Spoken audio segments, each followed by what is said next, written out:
Yo, what's up, dudes? It's your brother Eagle Brev, and I'm back with another Borderlands 3 Legendary Weapons Guide. Today, guys, we have a base game legendary, pretty beastly assault rifle for you, known as the Juliet's Dazzle. If you guys want to see the Loot Lemon Certified God Roll weapon card, I will put this on the screen, man. Now, before you guys get into the video and get too deep into it, this is a Mayhem level 4 and up only weapon, so you can only get this to drop on Mayhem level 4 and up. You can't get this to drop anything below Mayhem 4. So if you're on Mayhem 3 or you have no Mayhem levels turned on, you are unable to get this gun. So I wanted to share that before you guys get to farming, and then all of a sudden you're like, why am I not getting this thing? Because you're not on Mayhem level 4. But you can see here, man, the card on the screen does have a higher weapon damage than the one I'm going to be using at a plus 255%. So if you guys are going for the max DPS version, go for the plus 255% weapon damage. And man, this thing is an absolute killer, an absolute beast. You guys are going to see that in the gameplay coming up. So, of course, we're going to show you guys how to get the Juliet's Dazzle, who we're going to be farming. Then we're going to go through the wiki and show you guys some gameplay at the end.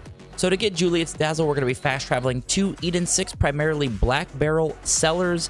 And we're going to be farming the boss known as Aurelia, located over here, kind of in the middle of the map. Now, Aurelia does spawn throughout the story mission. So, if you guys have progressed throughout, then you're good to go. Just follow the route that I take. And while we're on our way, Aurelia does have a 15% drop rate, which is pretty standard for Borderlands 3. I see a lot of 10% kind of drop rates, but 15% is a pretty solid drop rate.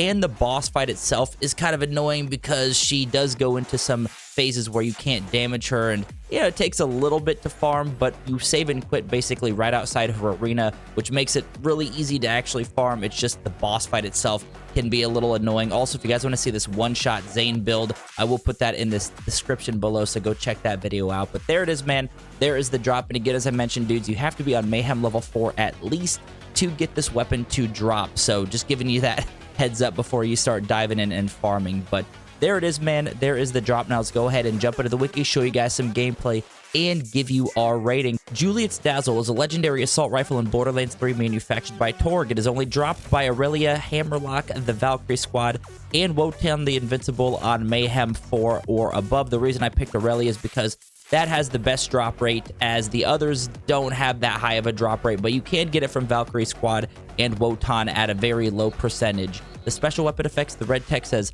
lights up the world, plus 100% weapon damage, minus 50% recoil, reduced splashed radius, fires slow projectiles in fully automatic that penetrates through enemies and ricochets from surfaces up to 3 times. Projectiles travel in a slight arc.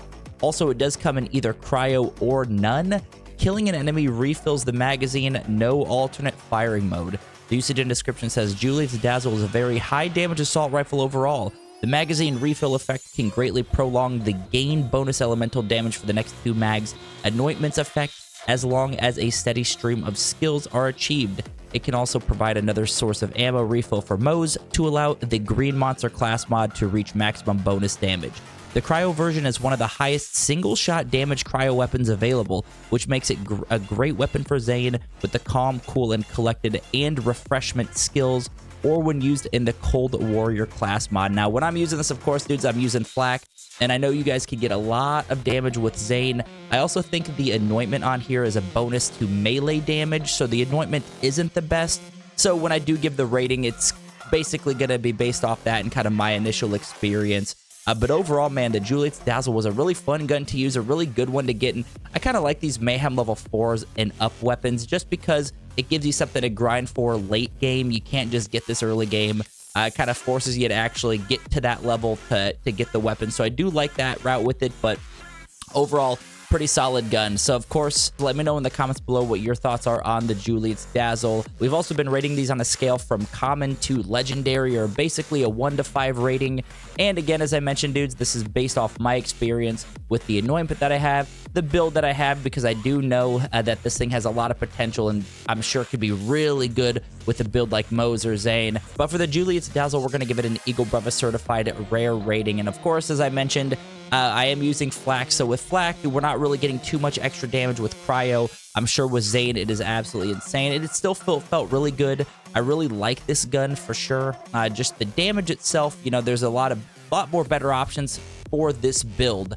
But I am curious if you guys have gotten the most out of this weapon And I want to know what you guys think about this gun and what you rate it as well on a scale from common to legendary. And also, if you guys have yet to subscribe, man, we are on the road to 5K subs. We're going to be trying to crank these Borderlands 3 legendaries out as quick as possible because we still have a handful left before Borderlands 4 rolls out. So we're going to be trying to keep these a little bit more consistent. Definitely hit the thumbs up, sub to the channel if you guys want to see more. And I appreciate you guys who have already done that. Also, if you guys have yet to join the Discord, I will put the link in the pinned comment below. So go join the Discord, man. At 100 members, we're going to be doing a giveaway. Probably Borderlands 4 giveaway, but we'll see how quick we can get that to 100 before Borderlands 4 rolls out. And of course, if you guys don't know, we're not going to leave it off there. We're going to show you what this thing does against Captain Tron at the end of the video, so stick around for that. But as always, dudes, appreciate you guys for stopping by, and I will catch you guys in the next one.